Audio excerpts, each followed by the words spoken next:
the door. I spent quite a bit of time walking around the property. I created the mapping information using various landmarks on the ground. You'll notice there's the additional drainage that comes off. I think it was a little pump house to one side. I was given this information by the manager of environmental services that it was an area identified that needed fine-tuning. So I'm not sure where we got our information from to come onto the property that there were errors. But as you can see, it's reduced the wetland in some areas and moved it over in others. So it was ground truthed. There's always room for improving it. If a development is triggered, so somebody came in and said they wanted to do a building or they wanted to redevelop the land, there's always the opportunity to come in with more accurate mapping information than we have, and we will certainly receive that and review it and take that into consideration and bring it back to Mayor and Council for additional changes. So there isn't actually a requirement to make contact with the homeowner before, and we have no objection to you examining it, but I think it would have been really helpful for us to be there at the time, and we would have been very appreciative to be involved and glad that you were there. So there isn't a need to actually make contact with the homeowner? No, as I said, I did knock on the door, I came to the property, I left my card at the door, and I was on the property probably for an hour or two, and I did also speak to the neighbour at 5164. I left my card there, and I know that they did call me and follow up with just to check in to find out what was going on. So I apologise if we didn't connect, but obviously during the day it's very hard, and we work regular business hours to try and make that connection in the evening is to be not possible. Okay, thank you. Thanks. Can I just ask a quick question to our Director of Planning, just to clarify for members of the audience, what rights our bylaw department has and other staff have to be able to access private property? I would want to clarify this, that many members of the Corporation of the District Saanich bylaw officers, are an example, do have the right to pass over the property. They do make concerted effort to contact the property owner prior to doing so, but as you can understand, enforcing bylaws sometimes needs to be done, and passage over the property is something afforded many officers within the corporation. Thank you. Are there any members of the public who wish to speak? Please come forward. Give your name and your address. I've come to these chambers for 11 years every Monday night. I know the process. Good evening, Honorable Mayor, Councillors, staff, Ken Whitcroft, 1044 Inverness Road. I sat on the Environmental Advisory Committee when the streamside development permit areas, guidelines and everything were being put forward. At that time I was having the conversation, and the fact is that there wasn't enough recognition in our streams, because no matter where you are in Saanich, you're in a watershed. Like, I'm just going to use Cecilia Creek as an example. Basically, Cecilia Creek is not marked anywhere within your atlas. It is a creek. It is the main draining force of that watershed. It is not recognized. And I said that right when I was going through the planning process. But because the provincial things don't recognize it as a creek, because it has been put into the ground, that doesn't mean that the creek is not there. And that's one of the things I think that we need to start looking forward in as we move forward the streamside development permit areas, is that we recognize the streams within each watershed. Watersheds are important to us, like I said before, but I think we need to recognize the aspects that there is a stream within every watershed. Thank you. Thank you. Are there any of the members of the public who wish to speak? Please come forward. Hello. Hi. I'm very nervous. It's okay. My name is Terry Birmingham. I live at 824 Royalwood Place. Part of Normandy Creek, the Fillets Drive area, the McCall's Sequoia Gardens development is what I want to talk about. I think it was Fred Haynes who brought up about the letter. I'm one of the residents, and I've been up to Saanich City Hall probably about 6 times in the last 6 months. I've met lots of different people up there. They're tremendous, very helpful, very encouraging, very informative. I've also spoken to Michael Roth. I've spoken to Adrian Pollard, also the environmental manager. And on one of my discussions with Adrian, I was told that Michael Roth would be coming and knocking on our doors and talking to us residents. There's probably about 6 or 7 homes affected who border the Nap Creek. And we were looking forward to it. I let everyone else know Michael would be coming and talking to us. And time went by, a week or so, and no Michael, and I again phoned. And Adrian said, oh, I know it's in the works, I know Michael's coming out there. And I said, well, it's very important. And then I was told, I think I talked to Michael, I can't remember what the reasoning was, but I actually phoned and asked for Michael. And I was told that no, he would not be coming out. We were not a top priority, there were other priorities. He's been asked to just send a letter. We weren't important enough. He'd been out to our property. We didn't know either that he had come out, because as far as we knew, all these decisions were being made on our area that was all overgrown, and how would they know what was actually happening down below? He said no, he knew, he was aware, but I again asked, could he come out and see our property, because we had concerns. We've lived there for 23 years. We know what's been happening over the last few years. And again, the letter did come eventually on July 20th, another 2 weeks later. So we were very disappointed on that, all of the neighbors, and that's what we were told. Now, as I stipulated, I've lived there for about 23 years. We've had a wilderness area, a natural habitat. We've had everything from deer and ravens and peacocks and herons and ducks, and it's been our own private park. We look out our backyard and all we see are beautiful trees. Yes, there are invasive species such as blackberries and ivies, but it's all part of it. It's part of the wilderness. And we know development does happen, and it is happening. We're very respectful of Sequoia Gardens. They're doing a great job. They're keeping the neighborhood aware of all that's going on, and they're trying to be very diplomatic about their construction hours and all of that. But my concern today is on the actual creek. It's the bank stability, it's the vegetation, it's the health of the water, it's the soil erosion, it's the water flow, and it's the waterbed itself. It's disgraceful. And Michael, I know you were out there and you saw it, but at the time you were out there, it was all covered with vegetation. Now it's very visible. On our property, which is a long part of the actual creekway, we've been maintaining this ourselves for over 20 years. We know how the bank is eroding. At some points we're 4 feet high down to the stream, and that soil and bank is eroding, and we need help. We need vegetation. We need something. I talked to Adrian Pollard. I'm told there's no money in the budget for this. Michael tells me that we're not in a heavy public presence. It's mainly a private area, not visible to many, us. So any improvements would not be appreciated only by a few. I think we're important. I think the stream's important. Adrian and Michael both told me to contact Streamside Protection Group volunteers, and they'll guide us on planting and looking after this bank and our concerns. Well, we've been looking after this for about 23 years now, and we're tired of it. If it's a creek, are we still going to have to look after it? Who's responsible? A previous person up here spoke about their project and how they were going to improve the creek within the project. I don't know why Sequoia Gardens isn't doing that.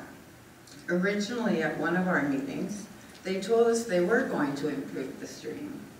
But at the next meeting, they told us it was through the provincial government, and it would take about 2 years to get approval, and it was very costly, and they weren't going to do it. They decided they were just going to leave it. Well, that's fine, but as I've mentioned, the bank is eroding. Like, our fence is within a foot of the bank. Is our fence going to go? You know, I'm really concerned. And finally, I just wanted to say, I can't comprehend that a creek can be a private person's responsibility, especially when it all flows and impacts other waterways, such as the Colquitts, Normandy Creek, it all flows through. Saanich is all about the environment, healthy living, and all of that. It's easy to talk about all this, but actions Actions are very important. And we're our Fillets Community Association, there's 189 homes. We've got the highest association rate in Saanich. So we're a very strong community. Most of us have lived there a long time. And I think we deserve some attention, not to just be, you know, put on the side. And I guess that's all I wanted to say, but thank you, Fred, for addressing the letter. We're people, and we deserve more. And that's all I have to say. Thank you. Are there any members of the public wish to speak? Please come forward. Great.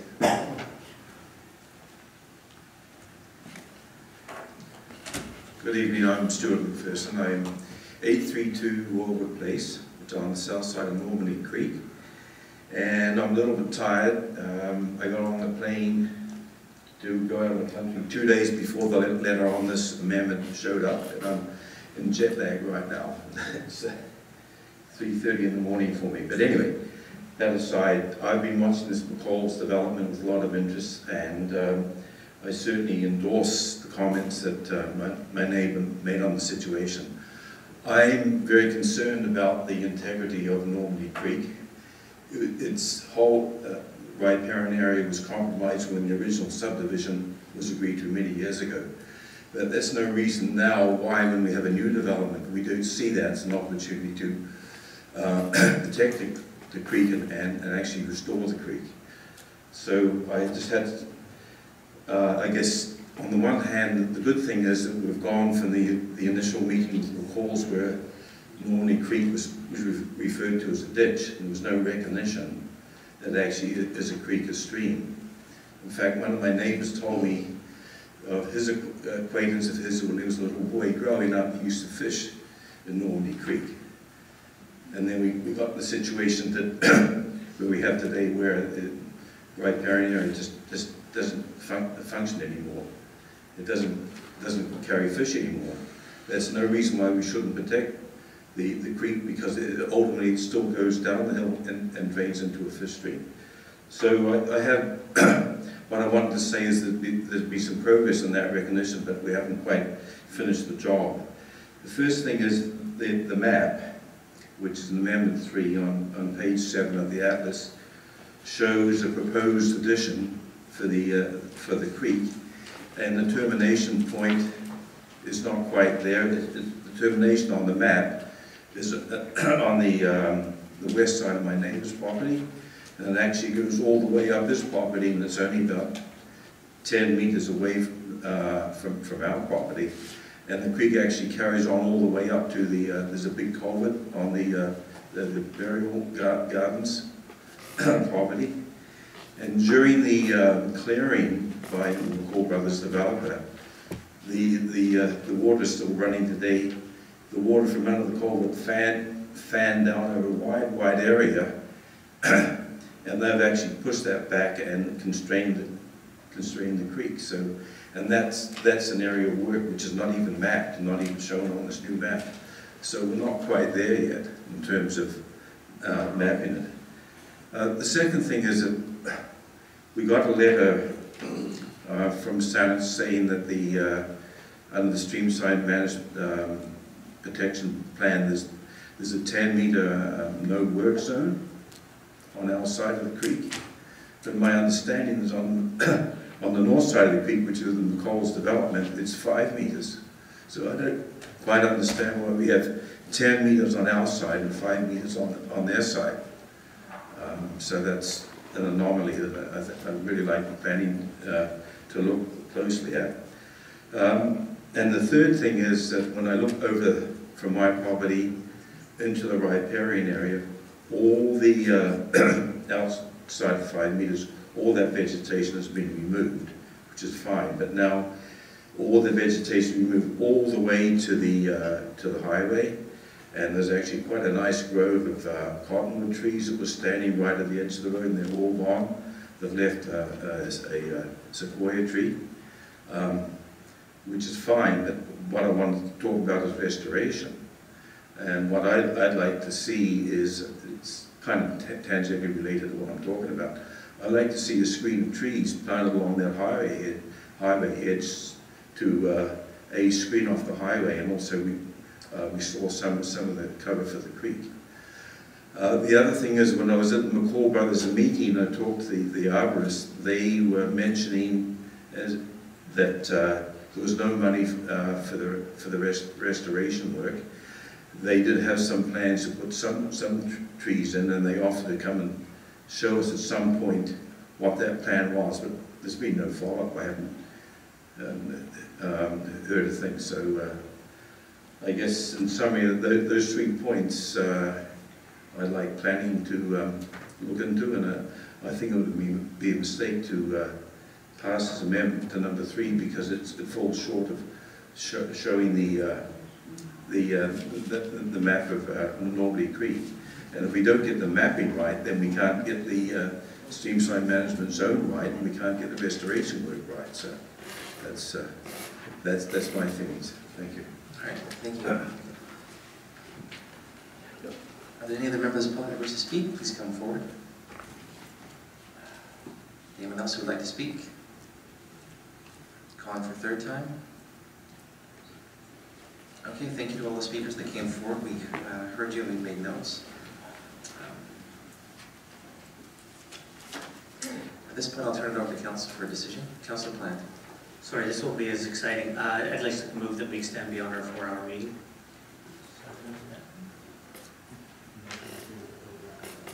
Beyond 11 o'clock. Whatever is the wording that's required. Does someone second that, please? It's not. I'll second that. I'm not excited about it, but I'll second it. Yeah, a few minutes to go. Call the question, all in favor? Opposed? Those opposed, motion is carried unanimously. All right, Councilor Plant. Thank you, Mr. Mayor. I'd like to move that we accept the recommendations with the exception of number 3, given the confusion that seems to be held amongst the proponents, and that we do as per the direction that offered us the restrictive covenant that could be used in the interim. So I would move the recommendation minus number 3, but also include the restrictive covenant to be used in the interim because of the check-in on the EPA. If there's a seconder. Councilor Dermott, is that clear? I wasn't going to second it, Mr. Mayor. I'm simply going to believe that the recommendation is for a public hearing. Is it not? So then perhaps, Councilor, we might move a recommendation for a public hearing, ask that the item number 3 be clarified at that time, and also that a staff prepare restrictive covenants for those particular items that were to be transferred into the EPA, and I also move. Second. Point of order, before we go down that road, in all due respect, that is not what the That is not what the recommendation is. The recommendation is the approval of the amendment. So I would stand by my, okay, maybe I'm losing on a process, I'm getting a smile. Now down at the bottom of page 5, it says, I recommend a public hearing be called. My apologies. So I will make that motion if there's a second. Thank you. Any discussion on this? Councilor Workman first. Thank you very much. Just a question, 2 questions of staff. If something like this goes out, could we also in our package get a copy of the letter that's sent out, not just for this one, but any others where a letter goes out, just so we know what the community is receiving? If that's the direction of council, absolutely. Also, coming back to the 10-meter setback, we have a creek running through 2 properties. Who's responsible if your property sort of slides into the creek? Like I notice these properties, the creek almost runs right down the fence line. Who becomes responsible for it? Through the Mayor to Councillor Redmond. Firstly, in this situation, it is 10 metres on both sides of the creek. What's happening on the McCall side is there's 5 metres of riparian area non-disturbed, and the other 5 they're using for treating stormwater, so that they're going to improve the water quality before it enters the other 5 and into the watercourse. So stability really is a function of disturbance. If you're cutting lawn and you're cutting down trees and removing all the vegetation, and you suddenly get a flash storm, then yes, there's going to be more chance of erosion because there's not a lot to hold that bank together. So it really comes down to who's caused the disturbance, and is it historic disturbance or is it something new?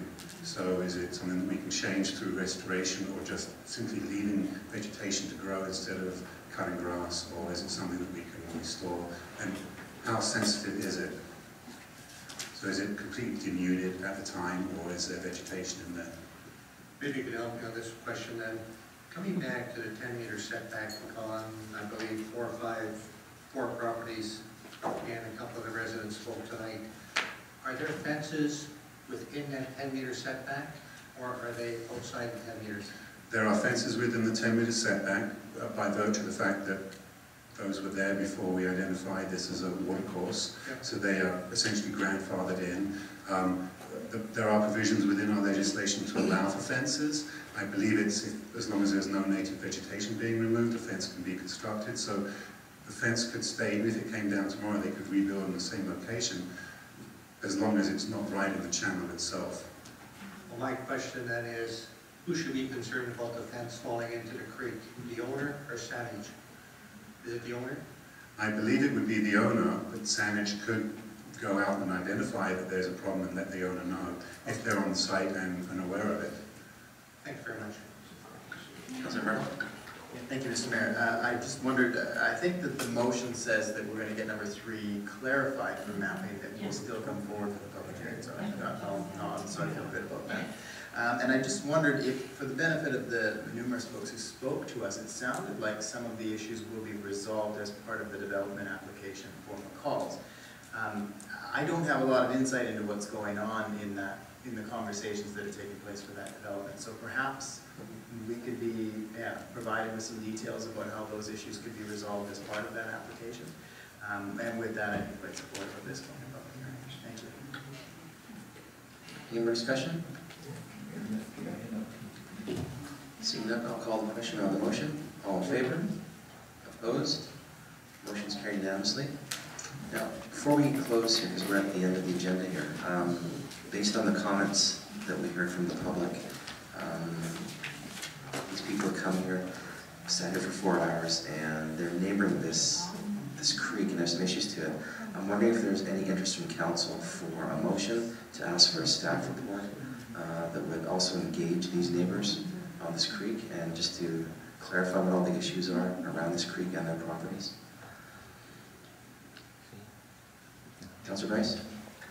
Mr. Mayor, I'm assuming that the motion that's on the floor would not preclude continued discussion. In fact, particularly around number 3, which was the Normandy Creek.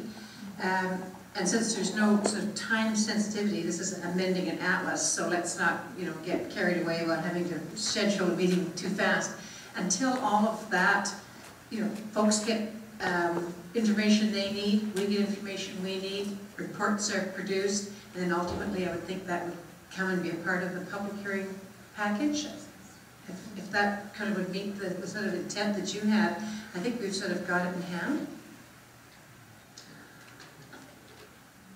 I think I was looking more to provide some comfort for the property owners that have this fence line neighboring the area.